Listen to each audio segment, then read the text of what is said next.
Longos dias e belas noites, meus caros amigos e amigas. Meu nome é Fábio Souza. Eu sou uma pessoa com deficiência visual e assim feito vocês, eu estou do lado do Gabigol nesse embate contra o Davi Luiz. Impressionante como o Flamengo não tem sossego, né? O Flamengo é realmente uma panela de pressão que vive a ponto de explodir a todo momento. Quando a gente pensa que as coisas começaram a entrar nos eixos, ainda que nos bastidores pelo menos, né? Já que dentro de campo o Flamengo ainda precisa melhorar muito.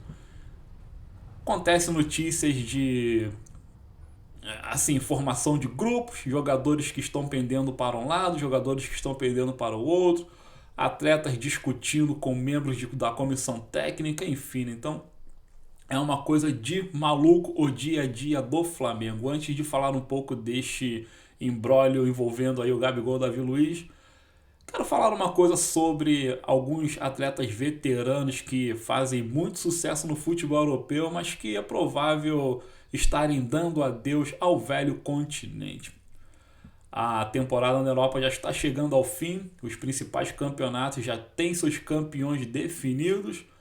A Espanha, Itália, a Inglaterra, enfim, a Alemanha. Basicamente todo mundo já conheceu os seus derradeiros campeões e estão ali naquela zona de água de salsicha para que tudo chegue ao fim e ponto final, todos tirem suas férias e curtam os seus milhões. E assim, quando a janela europeia abrir, a janela de transferência, é provável que muitos jogadores jovens do Brasil vão para lá, como em toda janela acaba acontecendo, no caso aqui Matheus França, do Flamengo, Vitor Roque, do Atlético Paranaense, enfim, entre outros, né? Mas também abre-se espaço para a saída daqueles jogadores que já são consagrados, já fizeram bastante coisas pelo futebol, né? Aqueles chamados veteranos. E agora eu vou falar um pouquinho sobre possíveis três grandes jogadores que, bom, trocando em miúdos, né, estão fedendo a peixe na Europa e podem sim desembarcar no Brasil ainda este ano. Quer ver? Cavani do Valência, o atacante Cavani jogou muito, fez muitos gols, um grande craque de bola. Hoje é um atacante de 36 anos, todo mundo sabe que para a Europa isso é uma coisa que, enfim, desvaloriza muito o atleta. E, além do mais, o Cavani não está vivendo lá uma das suas melhores fases com a camisa do Valência. Nem o Valência também está vivendo a sua melhor fase. O Valência está a um ponto de ser rebaixado e nessas últimas rodadas eles terão que suar basicamente 1 litro para que o rebaixamento seja evitado. O Cavani no Valência está em baixa, fez somente 7 gols nos últimos 28 jogos, é praticamente um gol a cada 4 jogos. A cada 4 jogos, né, jogos, enfim, é uma média muito, muito ruim. E por causa disso ele deve estar de saída, né? O seu contrato se encerra no final do ano, mas assim, eu acho que forçando ali ele pode deixar o Valência ainda na janela de transferência. Ele é um jogador caro, obviamente muito caro, mas enfim, muitos clubes do Brasil hoje detêm condições financeiras para se aventurar nesse tipo de contratação. Então tá aí, ó, o Cavani, quem sabe desembarcando no Brasil ainda este ano, né? Outro jogador é o Di Maria, campeão aí da Copa do Mundo recentemente com a seleção argentina. É um jogador veterano de 35 anos, tem lenha para queimar. O Botafogo, no outro momento, tentou sua contratação. Tu imagina o Di Maria no Botafogo, olha só que coisa, né? O Botafogo tentou sua contratação, não teve êxito. Di Maria tá para sair da Juventus. Ele não tem sido muito aproveitado na Juventus, mas há rumores de que o atleta, além de preferir ficar na própria Europa, tem grandes clubes europeus ainda desejando os seus serviços, como por exemplo o Benfica e também o Barcelona. Olha só, o Di Maria no Barcelona, mesmo com 35 anos, né? Então, se por acaso essas contratações, essas ventilações de contratações não forem adiante, quem sabe o Di Maria não seja um daqueles craques, uma daquelas estrelas que desembarcarão no Brasil neste ano, né? Seria muito bom ver o Di Maria por aqui. E o terceiro nome que eu gostaria de citar é o do colombiano Rames Rodrigues, ou James Rodrigues, como queiram. Esse está sem clube, jogou pela última vez aí no Olympiacos da Grécia, tá sem contrato, tá bem facinho, né? Um atacante de 31 anos. Vários clubes por aqui tentaram também a sua contratação, ou pelo menos desejaram a sua contratação, dentre eles o próprio Botafogo. Nada concretizou. O atleta ainda tem interesse em permanecer na Europa, ele se considera jovem e que ainda entende-se que ainda tem muita lenha para queimar. É um jogador também caro, mas desses três que eu citei, talvez seja o mais acessível a vir para o Brasil, já que ele mesmo declarou recentemente que viria caso o clube que o contratasse estivesse disputando ali a Copa Libertadores. Então tem ali várias opções: Flamengo, Fluminense, Corinthians, Atlético Mineiro, Palmeiras, enfim. Opções é que não falta para o colombiano. Acho que na verdade o James Rodrigues está com muita marra para quem já não figura entre os principais jogadores do planeta já há muito tempo, né? Então acho que a bolinha do James tem que baixar um pouquinho, enfim. E junto a isso, o seu salário também. Então, vamos ver quais veteranos brotarão nesta próxima janela de transferência e quais joias preciosas, quais garotos irão embora, para variar, né? Bom, galera, antes de dar seguimento aqui ao vídeo, falar um pouco do furacão que invadiu o ninho do urubu e levantou tudo de cabeça pro ar. Quero pedir que vocês se inscrevam aqui no canal, que ative o sininho, que deixe aí um like, um comentário e que principalmente compartilhem o material de modo que este possa ser mostrado para outras pessoas, beleza? Então façam esse papel de engajamento porque é muito importante para o desenvolvimento aqui do canal Jogo às Cegas, tá bom, galera? Então vou ficar na sua dependência, no seu aguardo esperançoso que você atenda o meu humilde apelo. Se inscreva, curta, comente e compartilhe. Olha só, primeiro a questão do Marinho. Marinho discutiu com um membro da comissão técnica do Jorge Sampaoli, foi colocado na geladeira e é óbvio que o Marinho não joga mais com a camisa do Flamengo, pelo menos enquanto a comissão do Sampaoli estiver ao lado do próprio Sampaoli. Ou seja, Marinho está fora do Flamengo. São Paulo tentou a sua contratação, mas desistiu. Haja vista a grande pedida salarial feita pelo atleta. Eu não entendo essa questão, cara. O cara não tá jogando nada.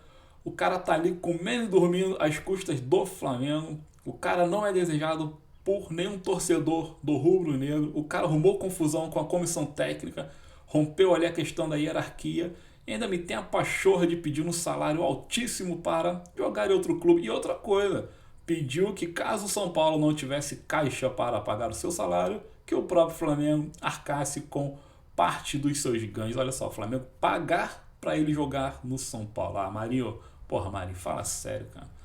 Fala sério. Aí não. Aí não tem quem aguente, né? Problemas entre jogadores consagrados. Gabigol já provou por A mais B a sua importância dentro do Flamengo. Sim, foi o principal atleta quem tirou o Flamengo de uma fila de 38 anos da principal competição do continente, né?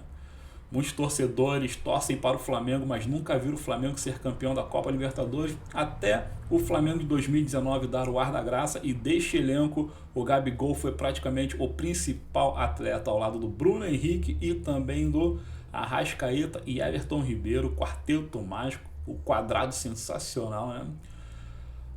Os números do Gabi não são de se desprezar. Ele realmente faz jus à alcunha que colocaram em cima dele de o príncipe da nação. Ele sim é o príncipe da nação. Por 2 vezes ele deu o título da Libertadores ao Flamengo. Muitos vão discordar disso, mas é fato. Claro, ninguém joga sozinho, mas todo time tem uma referência. A referência deste Flamengo malvadão de 2019 é o Gabigol. Aí me chega um Davi Luiz, um zagueiro que já pendurou as suas chuteiras psicologicamente falando, esportivamente falando, há muito tempo. Vem para o Flamengo com uma marra do caralho, essa que é a grande verdade. E se sente o grande xerifão sem ter identificação alguma, sem ter história alguma. E outra coisa, jogando nada. A torcida do Flamengo não comprou o futebol do Davi Luiz. Ele não jogou nada, ele não provou o que veio, ele não faz diferença. de todos os zagueiros que tem hoje no elenco do Flamengo, o Davi Luiz, se não é o pior, tá ali entre os mais comuns. O Flamengo tem zagueiros melhor que o Davi Luiz no plantel. E ainda assim o cara se sente o poderoso chefão, o intocável, o grande xerifão da companhia, sabe? Bateu de frente com o Gabigol bateu de frente com ele. Aqueles jogadores que prezam pela história do Davi Luiz, construída em outros clubes que não o Flamengo, estão pendendo ali, estão ao lado do cabeludo. E os jogadores que fizeram história com o Gabi em 2019, 2020, 21, 22 estão obviamente ao lado do príncipe da nação. E assim, ó, eu acho que o Davi Luiz deveria entender que ele não é nada para o Flamengo, ele não é nada para a torcida do Flamengo e deveria entender que, como o Gabi hoje tem a abraçadeira de capitão, sim, é preciso deixar que o Gabi fale o que pense e dite as regras no vestiário com o restante do elenco, porque o Gabi também não é mais nenhum moleque, já é um jogador que está se encaminhando ali para os seus 30, então já tem a sua história, já é consagrado, não é muito tão novo quando a gente compara com o Davi Luiz, então deve sim ser respeitado pelo próprio Davi. O grande xerifão do Flamengo, que era o Diego Ribas, foi embora, o espaço ficou ali em aberto, tentaram o Diego Alves, também foi embora, tem o Arrascaeta, Everton Ribeiro, enfim, o Felipe Luiz já não está mais nem aí, porque também está se despedindo do clube, então restou ao Gabi esta missão de ser o grande capitão, e parece que o Davi Luiz não gostou disso, e enfim, eu acho que nesse imbróglio aí eu tô com o Gabi, que esse fez jus a idolatria que a torcida tem por ele. Uma pena ver o Flamengo nesse turbilhão, o clube rachado. São Paulo também parece que não faz nada para que as coisas se criem o seu amálgama, sabe? O São Paulo só vai à coletiva reclamar e também teve problema aí com a comissão técnica do Vitor Pereira. Um auxiliar do Victor veio a público dizendo que São Paulo coloca tudo na questão física, é uma forma de fugir da responsabilidade. A comissão técnica do Vitor Pereira encontrou o departamento físico estabelecido, não tiveram problemas nenhum com relação a isso. Tiveram sim, eles que não querem falar. Mas, enfim, e realmente São Paulo faz no Flamengo basicamente o que o Renato Gaúcho faz também nos outros clubes quando perde. Sempre atribui a culpa a calendário, a parte física, a gramado, enfim, seja lá o que for. Nesse quesito aqui eu também estou pendendo para o lado da comissão técnica do Vitor Pereira. Bom, o Flamengo tem um jogo muito importante na próxima quinta-feira, é o jogo da volta contra o Fluminense. A primeira partida foi 0-0. Vamos entender que nenhum dos dois clubes tem lá uma missão muito fácil, haja vista que ambos estão em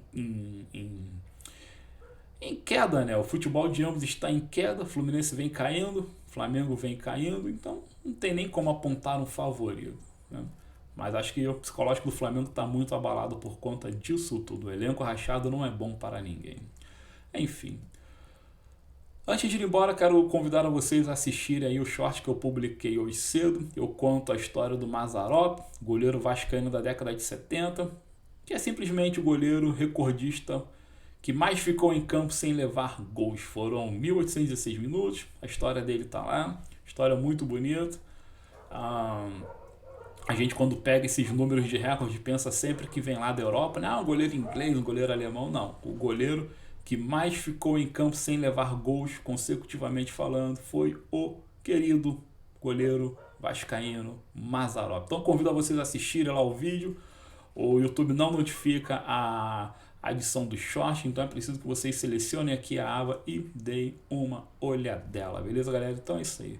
Estou indo embora, não tão satisfeito quanto eu gostaria, mas estamos aí fazendo o trabalho e dando tempo ao tempo. Muito obrigado, eu sou o Fábio Saúz, este é o canal Jogo às Cegas e novamente peço que vocês se inscrevam, curtam, comentem, compartilhem e vamos que vamos. Tenham todos uma excelente noite e até o próximo vídeo. Valeu, galera, muito obrigado.